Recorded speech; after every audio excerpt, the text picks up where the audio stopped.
ada suara tembakan itu ada warga yang ingin mendekat dan pihak kepolisian mengusirnya dengan mengatakan bahwa jangan mendekat karena ada penangkapan teroris. Ini adalah hasil riset dari wartawan itu terhadap wawancara dengan melakukan wawancara kepada dua saksi yang berada di sekitar. Ternyata Allah membukakan oh, pengakuan dari kepolisian yang telah membunuh Laskar FPI. Pada sebelumnya tidak sama sekali terpikirkan itu dari pihak manapun mereka akan melakukan tipu muslihat. Tapi Allah membalikan tipu muslihat itu. Oke, Bismillahirrahmanirrahim. Assalamualaikum warahmatullahi wabarakatuh. Oke teman-teman, balik lagi dengan saya di Teraman di channel Profesor Kampung. Oke teman-teman, sudah sekian lama kita tidak ngobrol bareng dan bahas sesuatu. Maka kali ini saya hadir kembali dan untuk bahas sesuatu yang menarik tentunya ya. Oke teman-teman, di sini saya ingin bahas sesuatu atau peristiwa yang sedang ramai, sedang viral, bahkan trending topik di Twitter, di YouTube, yaitu tentang penembakan penembakan polisi dengan atau penembakan polisi kepada Ormas RPI ya, dan terdapat dua versi yang berbeda. Oke, teman-teman, ini adalah hasil riset saya, hasil riset digital saya, riset saya melihat dari teman-teman pers di YouTube, teman-teman yang sudah melihat lokasinya, teman-teman yang sudah melihat kejadiannya, terus menanyakan kepada saksi, kemudian saya riset. Saya kumpulkan juga hasil riset saya terhadap literasi tentang ini, tentang hukum, tentang dan sebagainya. Jadi saya ingin menyampaikan hanya fakta, saya ingin menyampaikan hasil riset saya. Dan di sini saya tegaskan saya tidak ada berpihak kepada siapapun. Karena apa? Karena saya ingin menyampaikan hanya fakta hasil riset digital saya. Oke, langsung saya agar tidak memperpanjang durasi. Teman-teman, di sini setidaknya ada 3 yang ingin saya sampaikan dan menurut saya ini menarik untuk di-share. Yaitu yang pertama adalah teman-teman, terjadinya disfungsi dari kepolisian, dan terjadinya disfungsi ini mengakibatkan opini yang menggelembung di masyarakat menjadi bertolak belakang dengan fungsi awal dari kepolisian. Kita tahu fungsi kepolisian pada awalnya itu adalah sebagai pelindung masyarakat. Teman-teman hukum dan teman-teman dari kepolisian sendiri tahu bahwa fungsi utama polisi dalam Undang-Undang Dasar yaitu bagaimana mengayomi masyarakat, dan gaji polisi pun itu dari masyarakat, dikumpulkan dari pajak masyarakat untuk menggaji kepolisian, tentara, dan aparatur negara lainnya. Jadi seharusnya dengan hukum ini, dengan peraturan yang ada ini, polisi sudah semestinya bagaimana mengayomi, melindungi masyarakat, tidak pilih-pilih. Maksudnya semua elemen, baik itu pedagang, petani, masyarakat umumnya, bahkan ulama atau pendeta dan sebagainya, itu harus dilindungi dan harus diayomi. Tapi kenyataan yang menarik di sini yaitu terjadi disfungsi itu, terjadi penggelembungan opini terhadap disfungsi itu, terhadap fungsi itu, yaitu opini yang terjadi saat ini bahwa polisi malah ingin memusuhi masyarakat. Polisi terlihat tidak sesuai dengan fungsi aslinya. Ini menarik dan perlu kita cermati. Karena apa? Karena pada era saat ini, pada keterbukaan saat ini, seharusnya diksi atau seharusnya opini menjadi salah satu hal yang diperhatikan oleh siapapun, bukan hanya oleh individu. Oleh individu penting, apalagi oleh institusi gitu bahasanya, apalagi oleh institusi polisian, pemerintahan, presiden, itu sangat penting sekali bagaimana menjaga opini itu, menjaga fungsi semestinya itu. Jadi ini menurut saya hal menarik kedua yaitu, teman-teman, ada satu jurnalis senior, bahwa nanti saya sertakan namanya, akan juga hasil riset beliau. Namanya kalau nggak salah Bapak Edi, itu wartawan senior dari Forum News Network kalau nggak salah ya, FNN. Jadi beliau sudah survei dan sudah melihat di lokasi di kilometer 50 bahwa teman-teman hasil risetnya dan hasil riset wawancara terhadap saksi pertama bahwa kenyataannya kronologis atau info yang didapatkan dari lokasi itu bertolak belakang dengan info yang beredar dari kepolisian, bahwa dikatakan oleh saksi itu bahwa pertama tidak ada terjadi baku tembak, itu sudah bertolak belakang. Dan juga eh, ada mobil yang eh, memepet. Dan sangat mengerikannya lagi menurut saksi itu bahwa ketika dipepet mobil itu ada satu orang yang memakai laras panjang dan menembak dua orang pengendara itu sampai mati di tempat. Begitu hasil hasil wawancaranya itu. Dan setelah itu ban dari mobil yang dipepet itu dan yang tadi dilakukan tembakan itu ditembak bannya agar apa, agar tidak kabur. Itu hasil riset dari wartawan senior itu. Dan hasil riset lainnya itu bahwa dikatakan, oh ya, dan kan dua tadi yang meninggal dan 4 sisa lainnya itu dibawa mobil entah kemana, dibawa oleh mobil itu entah kemana. Dan eh, menurut wartawan itu bahwa sudah dari sore hari itu sudah banyak sekali kepolisian yang menjaga di sana, yang sudah standby di sana. Dan ketika ada peletusan itu, ketika ada atau ketika pukul 1 itu, ketika ada suara tembakan itu, ada warga yang ingin mendekat dan pihak kepolisian mengusirnya dengan mengatakan bahwa jangan mendekat karena ada penangkapan teroris.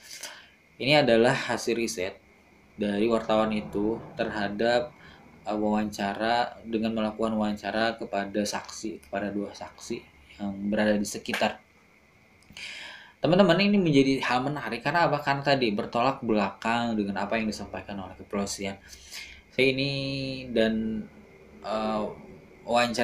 wartawan tersebut mengatakan kepolisian melakukan informasi atau menyampaikan informasi yang tidak akurat, tidak sesuai gitu kan dengan apa yang terjadi pada uh, di lokasi. Itu yang dikatakan oleh wartawan senior itu.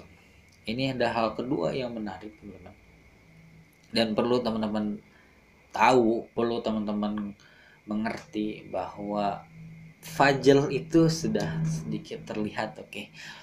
Dan teman-teman nanti bisa semakin memperjelas lagi Fajl itu. Oke, yang ketiga hal menariknya lagi, ini serius saya ketika melihat sambutan yang disampaikan oleh Habib Rizik.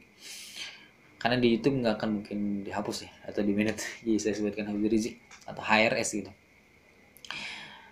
bahwa beliau mengatakan, Masya Allah sekali, ternyata Allah membukakan pengakuan dari kepolisian yang telah membunuh Laskar FPI. Pada sebelumnya tidak sama sekali terpikirkan itu dari pihak manapun, karena pada kejadiannya tidak memakai seragam, tidak mempunyai identitas dan sebagainya. Tapi luar biasanya Allah menggerakkan mulut itu sehingga mereka mengakui sendiri apa yang telah diperbuatnya. Begitu yang dikatakan oleh Habib Rizik. Apa yang disampaikan oleh Habib Rizik, saya langsung teringat pada satu surah. Pada satu surah dalam surah Al-Baqarah. Ini luar biasa sekali. A'udzu billahi minasyaitonir rajim. Bismillahirrahmanirrahim. Wa minan nasi may yaqulu amana billahi wa bil yawmil akhir wa ma hum bimumin.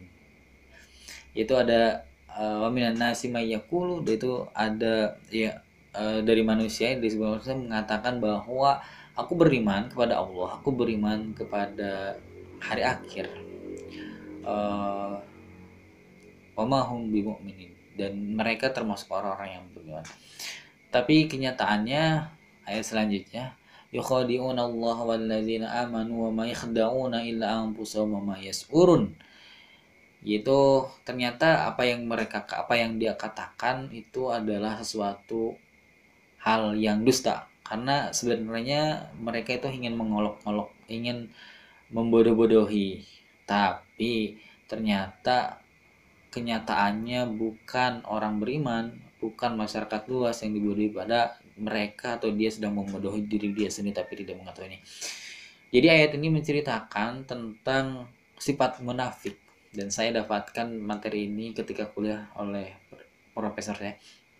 Jadi bagaimana orang munafik mempunyai sifat dia itu seorang dengan gampangnya mengatakan bahwa mereka itu benar, mereka itu golongan yang benar, mereka itu menyampaikan sesuatu yang benar. Tujuannya apa? Untuk mengolok-olok sesuatu yang salah. Jadi mereka mengatakan info yang benar menurut mereka untuk mematahkan info kebenaran yang lain, kan seperti itu.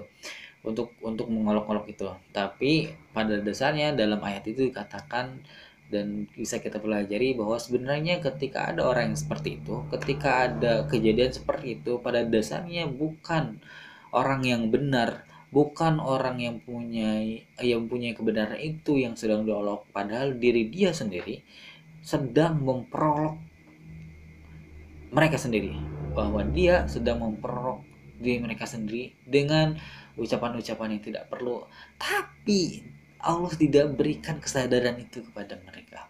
Ini sangat luar biasa sekali ayat ini. uh, dan dan membuka mata kita untuk semakin wah dengan apa yang disampaikan Allah Subhanahu wa taala, semakin percaya dengan apa yang Allah Subhanahu wa taala sampaikan.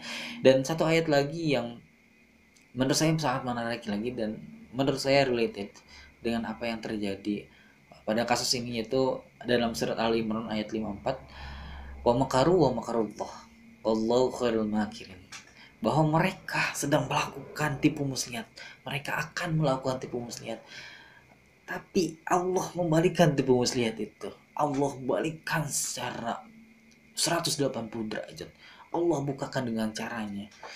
Dan kalimat terakhir Allah khairul makirin, bahwa sebaiknya pembuat tipu muslihat, sebaiknya pembuat drama itu adalah Allah Subhanahu wa taala. Orang pintar, profesor, dokter, mungkin dia dengan gagahnya melakukan tipu muslihat yang akan benar, akan berhasil, akan membuat tipu muslihat kepada banyak orang.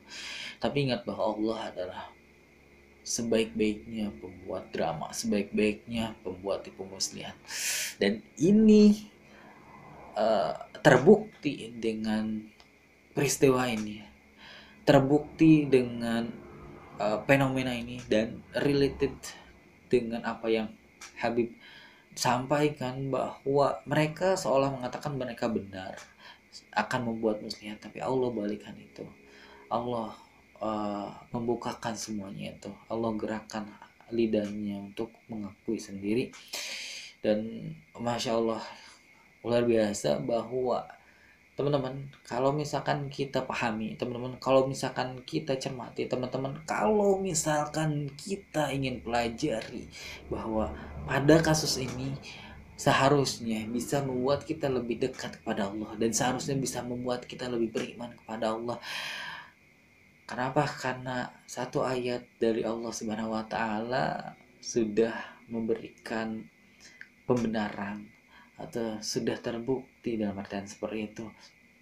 Dan ketika ini sudah tampak, seharusnya kita lebih membuka mata lebar agar lebih beriman kepada Allah, meningkatkan ibadah kita. Dan teman-teman, harus kita ingat bahwa ini adalah akhir zaman, akan banyak sekali fitnah, akan banyak sekali tipu muslihat, akan banyak sekali kejadian-kejadian yang aneh. Bahkan ada satu riwayat dikatakan seolah api itu akan seolah seperti air, kesejukan itu akan seolah seperti kegersangan, dan kegersangan itu akan seolah seperti kesejukan, api itu akan seolah seperti air, air itu akan seolah seperti api. Bahkan sangat rumit sekali, akan sangat pusing sekali bagi kita. Maka beruntunglah bagi orang-orang yang beriman, bagi orang yang menggenggam akar dari agama kita. Oke, jadi seperti itu teman-teman yang ingin saya share. Teman-teman bisa lebih riset lagi dari digital tentunya, dan teman-teman bisa simpulkan sendiri. Sekali lagi saya tidak memihak pada siapapun, saya hanya menyampaikan fakta, dan saya akan sesuai apa mengatakan sesuai dengan apa yang fakta, dan itulah kenyataannya. Hasil riset yang saya ketahui, yang saya lakukan, bahwa hasil riset saat ini ternyata uh, apa yang disampaikan oleh Forli itu kurang akurat, bahasa seperti itu, uh, dengan kejadian real, sesuai dengan apa yang Bapak wartawan senior itu Faedi itu riset di channel YouTube-nya. Jadi seperti itu teman-teman. Oke, kita sudahi saja.